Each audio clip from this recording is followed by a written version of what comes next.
Magandang araw mga kasari-sari. Kamusta kayo? Kamusta ang inyong tindahan? Ang lahat ba ay nakapag-renew na ng permit?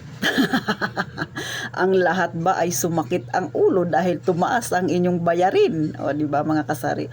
Tapos tumaas na naman ang kuryente. Sus Mariusep, 15 na dito sa amin ang kuryente mga kasari dito sa amin sa Puerto Princesa City, Palawan. Tapos brand out. Pambira talaga. Mag-brand out, walang sabi-sabi, biglang magwala na. O di ba, nakakasira ng gamit. Pero hindi yan ang hinaing natin na mga kasari. So dito tayo sa ating negosyo. Hayaan na natin yung mga problema na yan, magdagdag lang yung kulubot ni Ate Tintin. So ngayon, may tanong dito sa akin si Johnny Ison. Salamat sa iyo.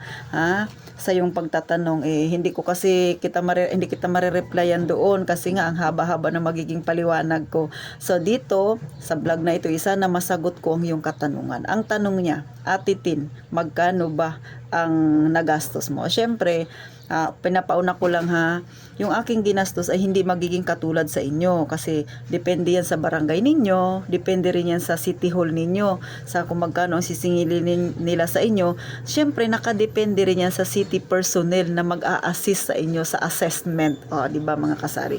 So yung aking babanggitin sa inyo ay magiging magkakaroon lang kayo ng idea kung nasa magkano ba dapat ang bitbit ninyong pera, pero mas maganda kung mas malaki yung dala ninyong pera para hindi kayo mahirapang magpabalik-balik. Mahirap kasi nakulang yung dala ninyong pera, tapos pagdating ninyo mas malaki pa lang yung babayaran ninyo. Syempre yung pagod at saka syempre yung oras masasayang kakabalik-balik, di ba? Magpila-pila ka doon, napakapagod. So ito na, ang haba na sinabi ni Ate Tintin. Magkano ba? Sa barangay dito sa amin ay nasa 300 lang yata yung aking binayaran last year. So may magtanong, bakit last year pa sinasabi mo, Ate Tintin, bakit hindi ngayon? Kasi ibubulong ko sa inyo kung bakit dahil maaga si Ate Tintin ninyo nag-renew ng permit, kumuha ng barangay certificate. Siguro mga 6 kami o 7. Nilibre kami ni Kapitan. Di ba? Wala kaming binayaran. So, di ba? Okay, nakalibre si Ate Tin. At saka, syempre, masaya rin yung mga kasama kong sari-sari store owner. Kasi, nakatipid kami, mga kasari. Ganon. Pag early bird ka, may biyaya talagang ipagkakaloob sa'yo. Di ba? Tawa na naman ang tawa sa Ate Tintin. Syempre, good vibes lang tayo, mga kasari. Gusto ko mapangiti ko kayo habang nagmamarites ako sa inyo. So, ganon, Basta expected nyo na magbitbit kayo ng 500. Kung may sedula na dyan sa inyong barangay, pwede kayong kumuha. Pero, may pero na naman. Kasi pagdating sa City Hall, baka mamaya mali yung computation ng inyong barangay. Kasi ganun pagka medyo mababa yung computation ni barangay, ito si City Hall, singilin kayo ulit to. Pero si Ate Tintin ninyo, hindi niya na chinek yung aking sedula. Sa barangay ako kumuha, kaya okay na. Pagdating doon, hindi ako nagbayad. Okay na siguro, kaya medyo maliit lang yung binayaran ko sa sidula ko. Aywan ko, hindi ko rin alam. Ganon. Magbitbit kayo ng para sa sedula ninyo kung meron na sa barangay. At syempre, yung inyong pang barangay permit. So, expected na, barangay clearance, expected na nasa 500. Okay na tayo? Pero ulit, magkakaiba tayo ng barangay, kaya hindi ko rin sure kung magkano sa inyo. Pero yan lang yung aking parang nasa sa isip, baka ganun kalaki yung inyong bayaran. Baka lang naman pero tanong-tanong na lang din kayo dyan sa inyong barangay. Next, doon na tayo sa City Hall. Ang binayaran ko ay 6,205. Ulit, depende po yan sa personal na mag-a-assist sa inyo kung ano yung assessment niya, at depende yan sa isasagot ninyo, mga kasari nasa sa inyo yan. Kasi si Ate Tintin ninyo, nakiusap talaga, ma'am, ang aking tindahan po ay napakaliit lang. Ayaw mong maniwala, pinakita ko yung pinicturean ko yung tindahan ko sa harapan. Ipangit yung tindahan ko sa harapan. Naawa kay Ate Tintin. Pero sa totoo lang, mga kasari, mabigat pa rin po yung 6,205. Mabigat pa rin sa bulsa. Lalo sa akin, sari-sari store. Pero syempre wala tayong magawa, sunod tayo sa batas. So akalain mo kung 6,000 yung bayarin ko, 6,200, o di ba mga ganun mga kasari. 6,205 plus ang sedula, sabihin na natin ganun, plus may sedula, plus yung sa barangay. So kung suma total natin na 6,200, kunwari magkaparehas tayo. Pero yung computation sa akin to ha. Tapos kunwari plus certificate nasa 300 din. Tapos yung iyong sedula nasa 100 din yan. So syempre aabot din ng ganyan. Pero yan ay initial pa lang mga kasari. So nasa 7,000 yung babayarin mo. Ulit, depende po yan sa City Hall ninyo. Depende yan sa pagsagot ninyo. Ako ipinakita ko. Kasi sa totoo lang, minsan yung mga taga City Hall, hindi rin yan sila maniwala sa iyo. Nagapaliwanag ka. So, ang ginawa ko, pinicturan ko, pinakita ko, ma'am, ito lang po yung tindahan ko. Wala po akong alak kasi po bawal sa amin yung alak. Sinabi ko sa kanya. Kaya nga ang sabi ko mga kasari sa inyo, depende yan sa sagot ninyo. Depende yan sa pagsasalita ninyo sa city personnel na mag-a-assist ng inyong mayor's permit. Next, ganun po kalaki yung aking binayaran. Sa sanitary, kung ayaw, mayroon pa kayo dyan kasi magpapa-chest x-ray pa kayo. Siguro sa tingin ko lahat siguro ng City Hall ganyan, may mga chest x-ray na kahit sari-sari store lang.